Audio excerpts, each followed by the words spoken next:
Halo guys, Assalamualaikum, selamat datang kembali di NN11 Channel. Apa kabar semuanya? Semoga teman-teman selalu sehat dimanapun berada.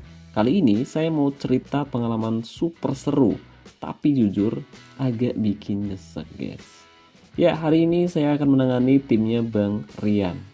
Nah, berhubung Bang Rian selaku pemilik tim, yaitu Garuda United, lagi sibuk banget dan beliau nggak bisa nemenin timnya tanding pas laga penting. Akhirnya saya yang dipercaya buat pegang kendali timnya Bang Rian guys. Nah, di leg pertama babak semifinal Liga Champion, Garuda United kena bantai habis-habisan dengan skor telak 6-2 sama The Cans 17 FC guys. Jujur, saya deg-degan banget pas denger hasilnya.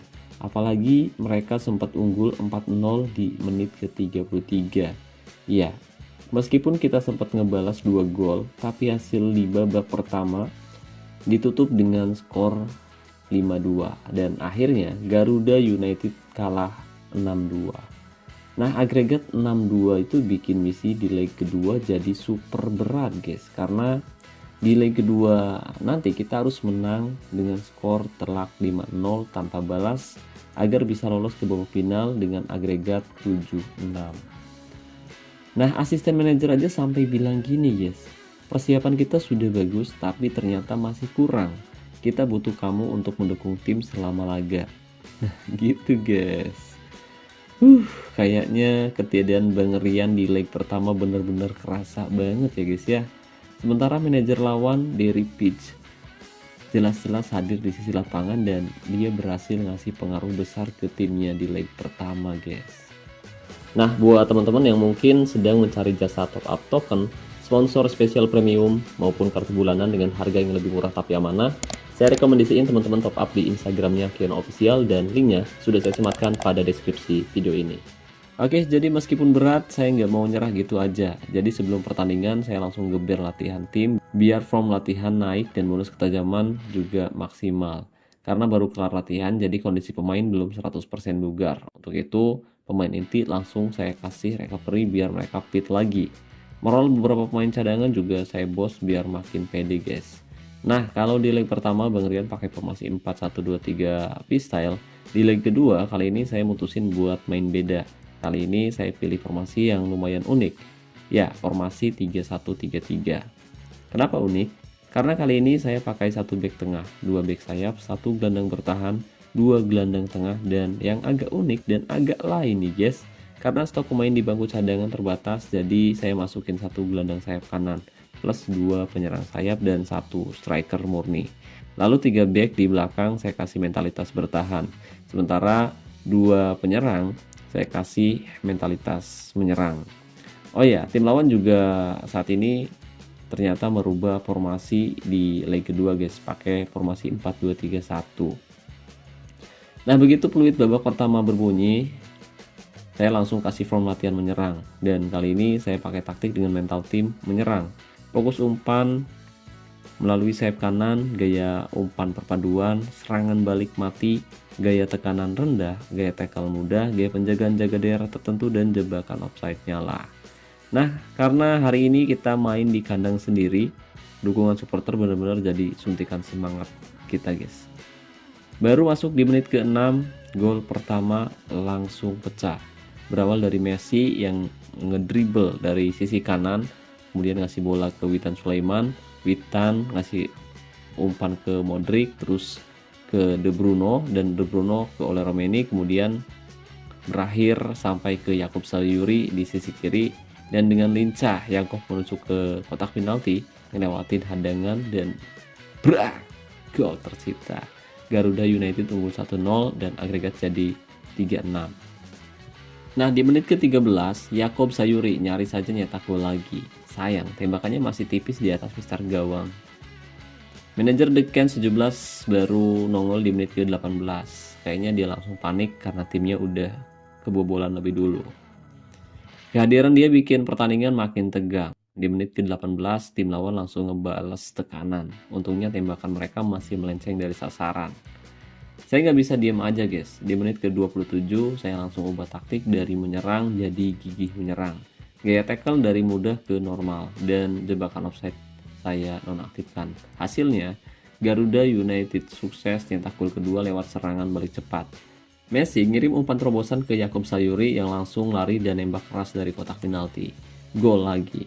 Skor 2-0, agregat 4-6. Di menit ke-34 saya coba ubah taktik lagi. Kali ini lebih sering pakai serangan balik cepat. Dan di menit itu juga lawan nyaris nyetak gol. Di menit ke-35 mereka langsung ganti formasi lagi jadi formasi 4-2-2-2. Formasi yang mereka pakai di leg pertama. Lalu di menit ke-40 mereka nyaris nyetak gol dari bola mati, tapi tandukan pemain lawan masih melenceng dari sasaran. Statistik babak pertama lumayan seimbang, penguasaan bola 50-50, tembakan 7-8, tapi tembakan on target Garuda United unggul 3-2 dan 2 diantaranya jadi gol. Lawan mainnya cukup keras, 10 tackle dan 6 diantaranya berbuah pelanggaran guys. Karena masih kalah agregat di babak kedua, saya tarik keluar gelandang bertahan dan saya masukin gelandang serang tengah. Formasi berubah jadi 3-3-1-3. Taktik saya juga ubah. Pakai gaya tekanan rendah jadi dari gaya tekanan rendah jadi gaya tekanan tinggi. Hasilnya di menit ke-52 Garuda United kembali cetak gol melalui kerjasama apik Messi yang bergerak cukup jauh di belakang membawa bola dan memberikannya pada Witan Sulaiman yang berada di sisi kanan. Lalu bola kembali diberikan pada Messi yang bergerak maju dengan cepat memberikan bola pada Ole Romeni yang sudah menunggu di depan dan dengan lihai dia melewati penjagaan kemudian melakukan tembakan keras. Bola pun masuk ke gawang lawan. Skor kembali berubah. Garuda United kali ini unggul 3-0 dan agregat semakin tipis menjadi 5-6. Panik. Di menit ke-55 lawan langsung ganti formasi lagi jadi 4-3-3 false nine. Nah, di menit ke-64 saya lihat titik lemah lawan ada di sisi kanan pertahanan mereka. Jadi fokus umpan saya ubah dari sayap kiri dengan gaya umpan panjang. Waktu terus berjalan, pertandingan makin sengit, jual beli serangan terjadi, tapi belum ada gol tambahan dari kedua kesebelasan, terutama dari Garuda United FC. Nah, di menit ke-70 saya ubah fokus umpan lagi. Kali ini dari kedua sayap, kita butuh 1 gol lagi. Buat yang main agregat jadi 6-6, tapi lawan bertahan mati-matian di babak kedua guys. Lalu di menit ke-84 saya coba ubah fokus umpan melalui area tengah dengan gaya umpan perpaduan dan serangan balik saya nonaktifkan. Dan hasilnya di menit ke-87 keajaiban terjadi. Pemain lawan melakukan pelanggaran keras, kartu kuning diberikan dan tendangan bebas dilakukan. Ole Romeni maju dan dengan tenang dia mengeksekusi tendangan bebas. Gol Lazio, agregat jadi 6-6. Pertandingan selesai dan lanjut ke babak extra time. Di menit ke-90 saya coba untuk menarik ke belakang posisi gelandang tengah agar bermain sebagai gelandang bertahan. Dengan begitu formasi berubah menjadi formasi 3-4-3 diamond atau formasi 3-1-2-1-3. Tensi makin panas di extra time guys. Kedua tim sama-sama pengen cepat cetak gol dan petaka datang di menit ke-102. Pemain belakang kita bikin kesalahan fatal. Lawan berhasil manfaatin celah nembak dari jarak dekat. Kiper sebenarnya sempat melakukan penyelamatan yang sangat bagus, tapi bola rebound langsung disambar oleh pemain lawan guys. Dan gol kembali tercipta. Skor jadi 4-1 untuk keunggulan Garuda United. Tapi agregat jadi 6-7. Jujur, saya frustasi banget pas gol itu terjadi guys. Akhirnya saya mutusin untuk kembali menggunakan formasi 3-3-1-3. Ya, meskipun Garuda United terus ngejar dan bikin tekanan berbahaya, kita nggak bisa nambah gol lagi di extra time. Pertandingan pun berakhir, Garuda United menang 4-1 atas The Cairns 17 FC. Tapi sayangnya kemenangan ini nggak berarti apa-apa.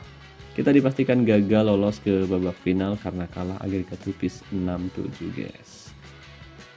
Rasanya nyesek banget. Udah berjuang mati-matian, udah nyaris banget comeback, tapi ternyata belum rezeki. Tapi tentu ini bisa jadi pelajaran yang sangat berharga banget buat saya ya guys ya. Next time kita harus lebih siap dan nggak boleh kasih celah sedikit pun buat lawan, terutama di leg pertama. Jadi tetap semangat. Garuda United pasti ada kesempatan lain di musim selanjutnya. Oke guys, itu dia cerita lengkap perjuangan saya memimpin Garuda United di leg kedua babak semifinal Liga Champion. Jujur, meski hasilnya nggak sesuai harapan, ada banyak banget pelajaran berharga yang bisa saya ambil dari pertandingan ini guys.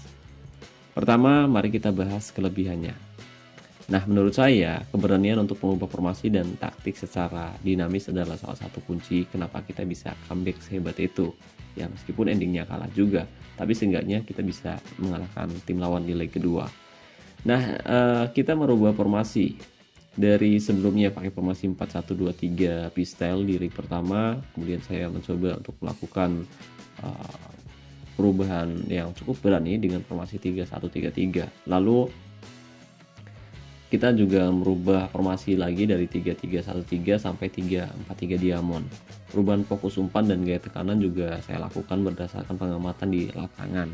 Kemudian strategi ini juga cukup terbukti efektif dengan kita berhasil mencetak 4 gol dan menyamakan agregat. Selain itu, pemilihan pemain inti dan cadangan yang tepat juga berperan besar, dan itu terbukti dengan gol-gol krusial yang memang tercipta dari kombinasi apik para pemain yang kita tempatkan, guys.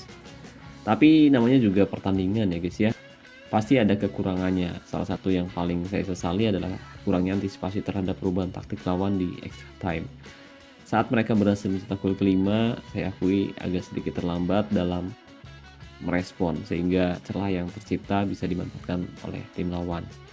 Mungkin keputusan untuk kembali ke formasi awal 3-3-1-3 setelah gol kelima dari tim lawan perlu dievaluasi lagi. Apakah ada opsi taktik lain yang lebih ofensif saat itu atau enggak? Jadi gimana nih menurut kalian, guys? Ya, meskipun kita harus menelan pil pahit karena kalah agregat gol, saya tetap bangga dengan semangat juang pemain-pemain kita, guys. Mereka sudah berjuang keras sampai titik darah penghabisan. Sekarang giliran kalian nih. Menurut kalian, apalagi kelebihan atau kesalahan yang saya lakukan di pertandingan ini? Kira-kira ada saran taktik atau formasi yang bisa saya coba di pertandingan selanjutnya nggak? Atau mungkin kalian punya pengalaman comeback dramatis di game Top 11 yang mungkin bisa dibagi? Coba ceritakan pengalaman kamu di kolom komentar video ini. Karena setiap masukan dan saran dari kalian itu berharga banget buat saya dan Garuda United. Nah, jangan lupa like, share, dan subscribe biar kalian gak ketinggalan cerita seru lainnya dari NM Top 11. Oke guys, jadi mungkin itu saja yang bisa saya bahas kali ini. Terima kasih banyak buat teman-teman yang udah nonton video ini sampai selesai. Semoga pembahasannya bermanfaat. Terima kasih juga untuk membership NM Top 11. Terima kasih buat partnership NM Top 11 YouTube channel official. Dan saya ucapkan terima kasih banyak buat teman-teman yang selalu mendukung dan mendoakan saya sejauh ini. Wassalamualaikum warahmatullahi wabarakatuh. Salam olahraga, salam Top 11 Indonesia.